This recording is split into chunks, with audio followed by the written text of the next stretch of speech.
We've got a lot to talk about today, and I want to get started. I'd like to ask each of you if you could just introduce yourself briefly and tell us what attracted you to this work. What was your entree? Why did you decide to leave what you were doing and get involved in this work? Bill, do you want to start? Sure, and I've never been called a happy warrior before. You so are. You totally are. To be here. My name is Bill Barnett. I live in Spartanburg, South Carolina. Many of you may not know Spartanburg, but if you took a direct line from Atlanta to Charlotte, you'd have to go through our community. We are an old textile community. I am a born Yankee who moved south about 45 years ago. I became involved actually 20 years ago when I was invited to come down to Eastlake and see what was going on. This was before I actually became mayor of Spartanburg, and learned a lot from listening to Tom Cousins and Carol and others. And as a mayor, I began to understand the challenges of our community that needed help, people who needed help, people who needed hope. And when we did get the chance, we formed an organization called the Northside Development Group, which is a 501c3, a quarterback. And we decided to take on a neighborhood that was that had great challenges. High poverty, 600 children in a school, all on free lunch, high crime, all the things that many people in this room, probably everyone in this room, has seen or experienced. And we decided to do something about it as a group, and the community came together, the school district, and I do think education, as Carol has said, is the core ingredient, but education alone, without safe neighborhoods and affordable housing and YMCAs or health institutions don't really make a difference. So it's a holistic effort on our part, and you're going to hear about two others that are equally important. Every one of these efforts, of course, is unique, and ours is no different. But we're proud to be here, and on behalf of our community, and I got to give a shout out to my teammates, we thank Purpose Built for this opportunity and for what they're offering this community, our community in this country. Thank you. Kia, what was your journey? What were you doing beforehand, and why did you leave that to come lead this work in Raleigh? Well, so I come from, my entire professional career has been in nonprofit work. Everything from community organizing to hunger relief to affordable housing and education. And so I think that uniquely prepared me to be able to look at this work systemically as opposed to single issue solutions. And immediately before I started this work, and I laugh about this, it's not funny, you shouldn't quit things, y'all. When you start something, you shouldn't quit it. But immediately before this work, I was in law school. I thought that that would be the way that I could affect public policy. And luckily, this initiative rescued me from that. So I'm sitting here today representing Southeast Raleigh Promise. But then also, I think what's important to note is that I came to this work because it literally is my neighborhood. I grew up in the neighborhood that we are working in. My cousins, my friends, my classmates. And so, for me, this is beyond just thinking about the issues of poverty and thinking about the issues that plague communities like ours all across the country, but it's literally working for the people that I love. And so for me, that is the greatest reason why I'm a part of this work and why we've got to keep pushing. Yeah. Thanks. Eddie, what was your journey? Well, thank you so much, Carol. It's such a pleasure to be here. Purpose Built has been such an incredible anchor for us in our success in Orlando. For me, it was an intersection of a number of different fronts in my personal life. I'd say in the very early years, since arriving in Orlando in 1990, I was exposed to a lot of the need and poverty in the community, active in ministry, mostly doing inner city work with families experiencing high levels of distress. And throughout the years, in several roles, either in entrepreneurship and doing some things in the small business and nonprofit space, eventually worked the 10 years prior to Lift Orlando, doing leadership development of executives. And in many of those conversations, learning that many of our people in the business community were poor in different ways, lacking a sense of meaning and purpose for the success and achievement that they had. And by the time the group that became the founding board of Lift Orlando, we started to huddle together around what the downtown business community could do. Many of them were experiencing what I would describe as being weary philanthropists, generous people, happy to give, would not stop giving, but starting to wonder whether their giving was making a difference in the city. And so the conversation about how the business community could do more if maybe they weren't relegated to just writing checks, but to really roll up their sleeves, was met with the maturity of also realizing we couldn't just show up in communities and decide what was best for the community. So a long time of getting to know residents in a neighborhood that reminded me a lot of the way that I grew up and the world that I knew as a child, but brought this sort of double redemptive purpose of bringing hope and opportunity to a community and providing a sense of purpose and meaning for people who had influence in the city to do something greater. And so when the question came up after a year or almost two of meeting and traveling, discovering purpose-built, getting to know the neighborhood, which one of us was crazy enough to do this full time, ended up being the person with the short end or the big end of the stick. When we're thinking about helping to create power structures, right? Like a community quarterback is a power structure.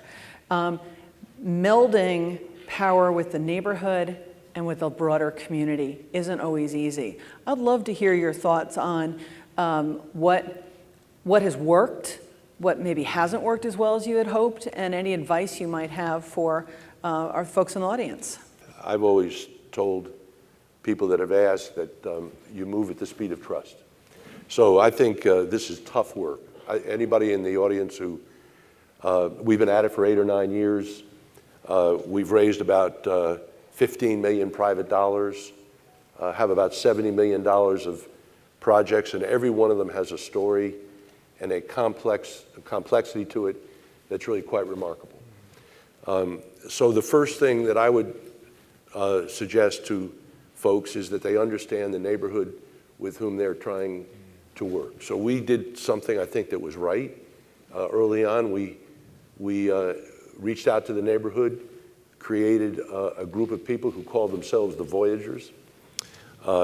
We empowered them. These are folks who lived in the neighborhood. We sent them to school. We gave them computers. We tried to make them feel correctly that we were not doing this to them, we were doing this with them, and that they had a high degree of say in what absolutely goes on. So to me, some of the messaging I would give people who might be listening to this conversation is to be sure that you're working with and talking to the folks that you're trying to impact. Be sure you understand this is a long journey. I often think of Eastlake, and people think, boy, they just did it. Well, I think Eva Davis took 3 or 4 years to come around.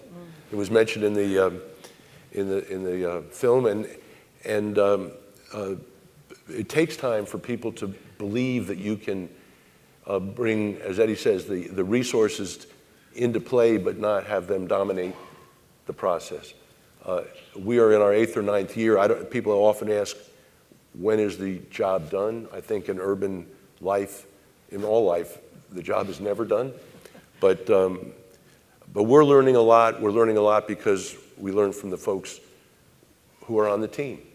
And it's important for them to feel that they own this process, and it's important for our community to feel like this is a high priority that's deserving of everyone's effort, both financial and otherwise.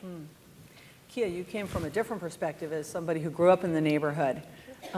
Tell us about kind of your journey and your work on building that sense of coalition and a broader vision with people in the neighborhood and people outside the neighborhood. Sure. So our work officially started about 4 years ago.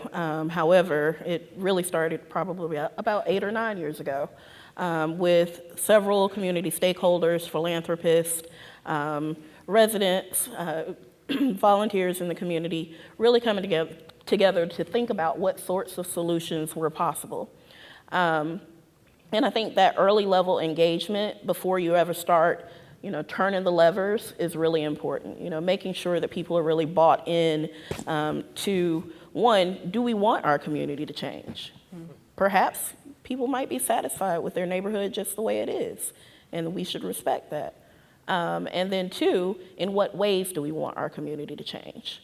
And so we began to work on plans. We held a year and a half community listening process where we hired young people from our community, trained them to go canvassing, trained them in survey taking skills, evaluation.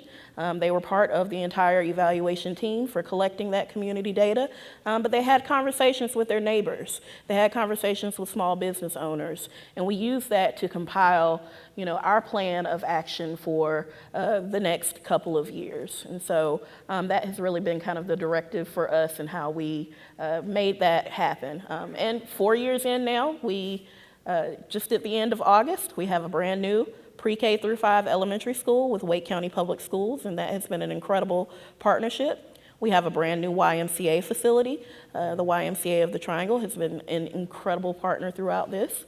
And we've got 120 units of housing under construction on about 38 acres of land. And so we're proud of the work that we've done, but it hasn't been the quarterback alone. Eddie. I almost jumped in because I didn't want to follow Kia for that reason, because I knew her answer would be awesome. I think similarly, I can't reiterate enough the same idea of making sure that we preempt our steps with the humility to learn. I think a lot of times it's easy to approach communities wanting to hear what they want, what they need, what they lack, when more often than not they have something to teach us that we miss. And so spending the time to listen, I know for a lot of our folks involved in the early group, they were surprised to learn how many residents thought they lived in a very quiet community and would choose not to move from there. Now, they were not blind to the things that might be better or could be improved, but just had a different perspective than what you catch on the evening news in your living room couch. I think the investments early on that you've heard already here of spending time to listen in the neighborhood, to even employ people in the neighborhood to enable that process so it's not strangers with clipboards. We've got Phil Hisson with the Polis Institute is here with us, where they were our secret weapon and kind of not only guiding that process, but also coaching us with patience that this is a 20-year deal. It's not going to be an overnight success story where we get to pat each other in the back and ride off into the sunset, very quickly at least. But today, I think where that's begun to pay off in really neat ways to see the momentum of the resident-led effort. We have our resident-led organization, Westlake's Partnership, also attending with us this year. And what began with the seed of supporting the idea of them having their own staff person that represents the will of the community to be there as a counter voice to mine, has grown into them managing hundreds of thousands of dollars in programs and revitalizing dilapidated properties in the neighborhood and manning and operating their own volunteer initiatives. And really the hope is that over time, when 10, 15 years from now, a child in the neighborhood talks about what happened, they say, my auntie, my uncle, my neighbor, they turned around our neighborhood. And there was some group downtown that helped us. And for us, that seems like a more empowering and truly sustainable narrative that one that depicts us as constantly propping up the neighborhood forever. Now, all that's easier said than done. I will say on the side of things learned, because this work is impossible to do alone, one of the hardest things to do that gets glossed over very quickly is, Bill's remark about moving at the speed of trust is relying on the quarterback's ability to synchronize the trust being built across partners. So the quarterback may have great trusts and bridges built with many partners, but eventually those partners have to work with each other. And so making sure that partners are building trust with one another, especially at the scale that we're all at, where there's things coming out of the ground, there's a lot of development, there's a lot of programs, a lot of conversations happening simultaneously. That collaboration piece that's so central to this work is always easier said than done. That's a really nice segue to the next question I wanted to ask, is really on balancing the work of the human capital, building human capital and supporting human capital, and the physical capital of developing the neighborhood. Our bandwidth is only so much. All of you work with small organizations. How have you managed that, sometimes the inherent tension of thinking about physical change with human capital development? Kia, why don't you jump in? Okay, sure. Get a great answer out of the way. Well, I mean, it really is a challenge. It's a daily struggle. And I think for me, as important as the buildings and the actual revitalization, physical revitalization of our neighborhood is, every day I have to ask myself 2 questions, and that's 1, why? Why are we doing this work? We are a purpose-built community. What is our purpose? And the second question is who? With whom are we doing this work with? So, really thinking about putting a face to the overall strategies that we're coming up with. If we're talking about building a new school, well, why are we building a new school? Because we want to improve educational outcomes. Why? Because we see our children every day lagging behind the children who live just a few miles away. And so we really want to make sure that everything we do, we are putting the people that we are working together with at the head of the question of the day, whatever that question is. And so, it really is a constant struggle, and you never feel like you're doing enough. That's just the reality. In our neighborhood, there are over 29,000 residents. Our school holds 500 students, right? So it's a magnificent school, but there's so much more to do. And so, finding that balance between the people, the structures, and how do they all come together in an ecosystem that actually moves change forward. It's a challenge, but it's one we always have to think about. What sustains you, Kia, in this work? Because this is hard, and what is it that sustains you, that helps you get up every morning? And when you ask yourself those 2 questions, what is it that sustains you? A couple of things. Again, because this is my neighborhood, these are my people, like that. Yeah. That will push you forward, and they will push you back.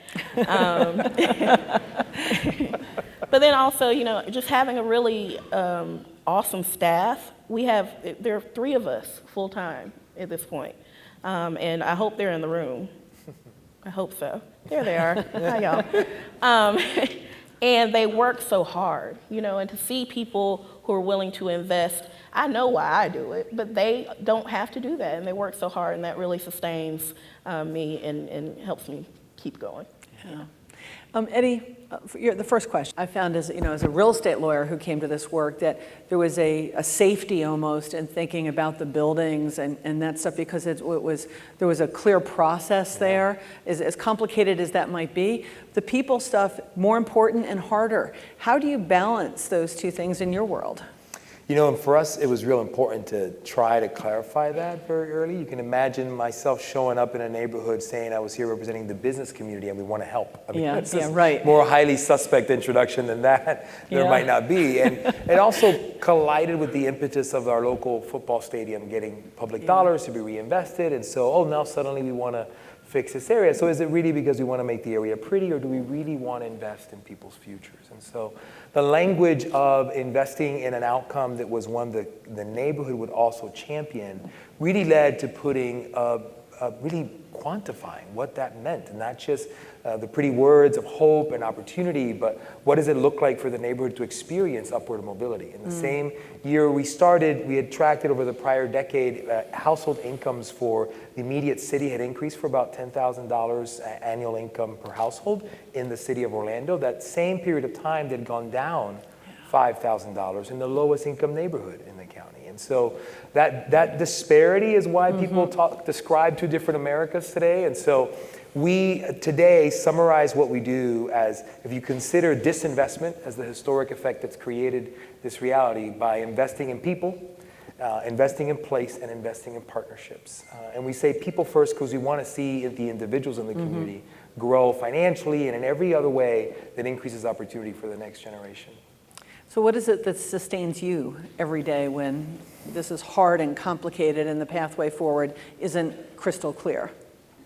That idea, you said it beautifully in your opening words, Carol, the notion of making true the promise and the hope of the American dream. In some ways, this great revolution that started so long ago has been a bit of an incomplete revolution. How do we make it actually include every American and person who's proud to be part of this country, the children born in these neighborhoods who have all the capacity to come up with every invention and innovation that could save us 1,000,000 times over one day. But you can't tell how much is being lost when a child doesn't get the proper opportunity in life. And so that, if you've ever tasted watching someone live up to their potential or do something that they're really innately gifted for, it's enough to hook you to then, in this context, create ecosystems for families to thrive and people to achieve their potential. That for me, the idea of that is enough on tough days. Yeah, I totally get that. Bill, you're working in a small city, the best small city in America. Some may say the best city in America. Tell us, how do you balance that, this inherent tension of thinking about how do we improve the place in a way that the physical part of the place, and at the same time be supporting people through that process? Yeah, I think the physical, we all focus on the physical. We want to build buildings, we want to do things, but in the end, it's case management. We have a wonderful young lady that works on our team that spends her whole life trying to help people understand their challenges and make them better. We have a great relationship with the hospital, and obviously you've got people like Doug Judy here who are going to probably talk in the next couple of days about the importance of health, certainly safety, security, but in the end it's people. It's giving people hope. Why do we do it? Why do I do it? I'm not sure. I do it in large part because I'm part of a good team whose energy feeds one another. In the end, we want to all be on successful teams, and right now I feel like I'm on one. And I think we all have got to bury our personal egos at the door, figure out how not to take credit, try to get institutions throughout our community, and I've seen it in Orlando, involved. In fact, in our team today, we have the superintendent of education for our urban school district here. We've got a key representative from the hospital. We've gone to the colleges in the community who might have said once it's not really our problem, who today understand that they have students who have to learn how to balance life, not just in the classroom, but in society. So I look around the world, I mean, we all do, and we see what's going on in Washington and elsewhere, and we ask ourselves what we can do in place-based efforts. And everyone in this room, all of us, can take a piece of geography, like Tom did, like you did, and put our best foot forward and keep plugging until we create change and give the people who God put on this earth the hope and the opportunity to take full advantage of their lives. I don't know why any of us are here if it isn't for that. I'd be interested in what's been the biggest surprise in this work? And I didn't tell them I was going to ask this question. So I'll give you one. Okay. The bureaucracies. I'm amazed. I'll give you a great example. Everyone in this room, I'm sure, is committed to affordable housing. You heard Jim talk about it. But boy, is it tough to do. And if our society really cares about affordable housing, and we are doing the exact same thing Jim and Noel talked about. We are building exactly the same housing units and whether a person is affordable or market in that unit makes no difference to us, right? It's the same game. They deserve the same opportunity. But if this society really cares about affordable housing, they better get off their backsides and figure out how to get it done. We are building 90 units of housing right now in one complex, 81 units of affordable housing, and it has 11 layers of finance. And so anybody who thinks this is easy, unless you guess a HUD grant, I guess. Even then. Even then may not be so easy. Yeah. But it's so difficult to deliver on these propositions. It doesn't roll off as it should. And if society really wanted this work to be easier, they could make it easier. Yeah. I'm going to comment. I think that's one of the things that we in this room have the ability to do. We expand the constituency of people who care about these issues. We have levers that we can all pull with our elected representatives. We have an ability to advocate with the folks in the neighborhoods that we care about in order to make this a higher political agenda. Regardless of your party, this is something that really ought to appeal across political party in order to create the resources that are necessary to do this work. consistently and effectively across the country. Kia, what's been your biggest surprise? I'm not sure I have a great answer, because I don't want to confuse folks. How easy the partnership with our public school district has been. Now, it has not been easy, so let me be clear on that. But I thought that it would be a lot harder. I thought that we would have to push a lot harder than we've had to push to get the things that we knew were important for our community and for our children and for our school. And so the level of cooperation and the level of, people actually saying, yes, I'm willing to do this, and then like doing it, that's been very surprising and impressive. And so I'm happy about that. I know that we still have a long fight ahead, but that probably has been, honestly, my biggest surprise. The public school system was really willing to do this. Yeah. Eddie, what's the big takeaway, your big aha? This whole thing has been a wild ride. We joke around, one day we'll write a book about the Lift Orlando story, but it'll be listed under fiction because nobody's going to believe this stuff.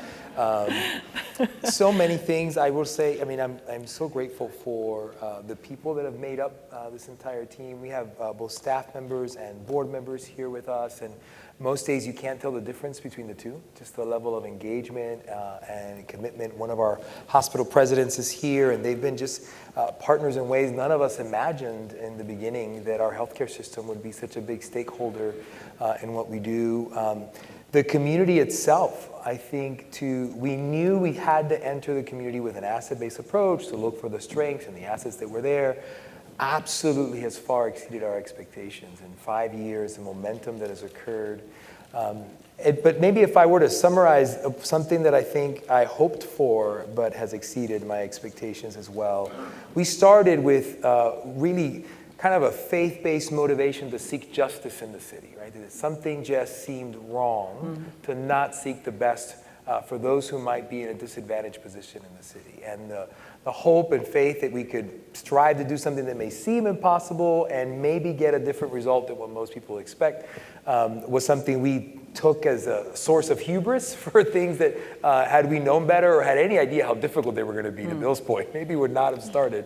But there's been what I could only describe as the joy of justice that permeates both resident volunteers, board members, donors, community partners, that just the very notion at this time in our country to have anything to do making things right is a very contagious thing. And it's made, I know myself, very, very proud of not only what's happening, but of everyone involved that are so eager to seek justice in the city. So I think we all need T-shirts that say the joy of justice. I mean, that's really beautiful. Yeah. And there is a joy in this very hard work when you are seeking justice. And no matter how hard it is, being joyful is part of what has always sustained me, really, in this work. One more question before we open it up to the audience. You guys have been to this conference before, some of you many times. I'd love your advice for folks who are here, maybe some who are here for the first time. What should they look for? What should they seek to get out of being here? Bill, why don't you jump in first? Well, I have been to most of them, I guess. I think, I'm sorry Tom's not here. You know, I used to just enjoy so much just looking into his eyes and seeing the love he has for humanity.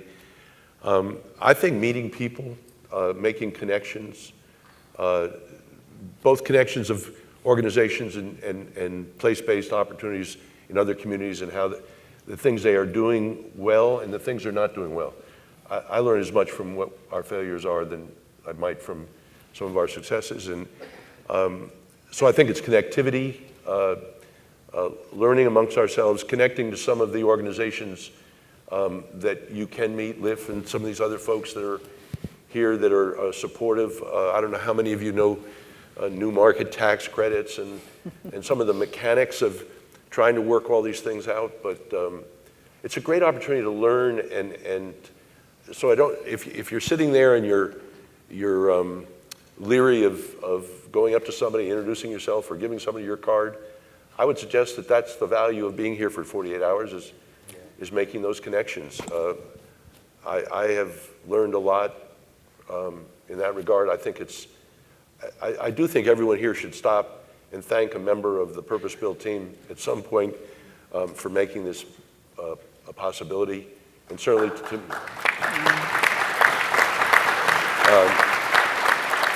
I don't know whether I don't know whether Alex Robertson here, but and I'm assuming Mr. Buffett isn't here, but these are great people giving money to a movement that I think deserves national credit. Kia, what's your advice to everybody here? So I echo everything Bill said, but then also, any of you who know me or have been at conferences in the past, have fun. Yes. And I really do mean that. The sessions are important. You get a lot out of them. You learn a lot. But the most important learnings come when you're gathered for dinner with someone you just met and you share really deep personal stories with each other, and when you build those bonds. Maybe it's over a drink at the bar, maybe it's over yoga in the morning, whatever it is, really take time to enjoy each other. And some of the most important relationships that I have in this network are because of those informal times outside of scheduled times. And I kind of have my crew, and my crew knows who they are, so thank you. Find your crew. Yeah, I mean, you're not going to be disappointed by any minute of the program, but I could not agree more. The idea of leaning into the people that might just be sitting at the table with you. They may be the source of the one groundbreaking thought or encouraging word. I know before I came to my first conference, we were talking in Orlando about trying to do mixed income housing and this place-based cradle to career pipeline and all these. And so often I could tell people were looking at me like I had three heads. Like, how are you even gonna, and then I come here and it's a room full of crazy people like me, and it's just so encouraging. So whatever ideas you're working on, crazy thoughts, don't worry about impressing people with what you're doing right. Share what you're struggling with. Share those crazy, harebrained ideas, because the person next to you may have just figured it out, or may have the thing that could help you take that one step closer to reality. I know it's happened to me here more times than I can count. I think that's great advice. I go to conferences and I usually just put my kind of head down and listen to the sessions, and I might take advantage of going to sleep early some night because I am that age. But this group is so different than every conference I go to. This is such a group with such creativity, with such passion, with such brain power, all focused in the direction of creating a more equitable society. So don't go to bed early, stay up really late, sit with people you don't know, sit next to somebody on the bus who you've never met before tomorrow, and take advantage of meeting some new folks.